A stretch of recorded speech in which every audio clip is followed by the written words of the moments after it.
Yeah, in 2005, Agua and San Antonio Water System submitted 2 sets of recommendations to the city for new regulations that they believe were needed to protect the Edwards Aquifer. These recommendations included stricter impervious cover limits for the recharge zone and extending protections by applying impervious cover limits to the contributing zone within San Antonio's ETJ. If elected mayor, what level of impervious cover limits would you support for the recharge zone? And would you support expanding protection to the contributing zone by adopting impervious cover limits? Yeah, well, I've always felt that we should get as close to 15% as possible with each type of development. Obviously, sometimes we've been hampered in that effort and I'll say, you know, obviously we have to work with the development community. Texas is a strong property rights state. I've said that to the development community as well. But yes, I'm interested to see as well what we can do in terms of protecting the contributing zone and coming up with sensible policy there as well. I do think that we've made some progress there over the years, but we need to make more. And so 15% is generally the number that I think we need to aim for. Thank you. Trish?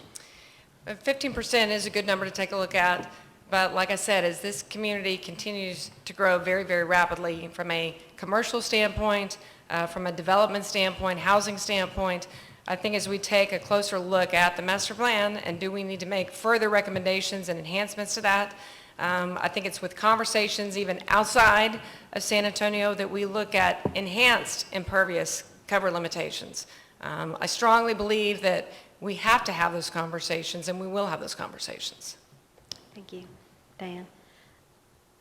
I believe that it's so important that the next mayor not be compromised by developers in this community who will not support additional levels of impervious cover limits. And I will tell you that it has been very hard to get the votes necessary to limit impervious cover in this community over the Edwards Aquifer Recharge Zone. I too believe we should strive for 15%, but we really need your support at council each and every time zoning comes up in relation to these limits. And I will tell you, if you are at all compromised by a developer, it is a very serious issue for this community.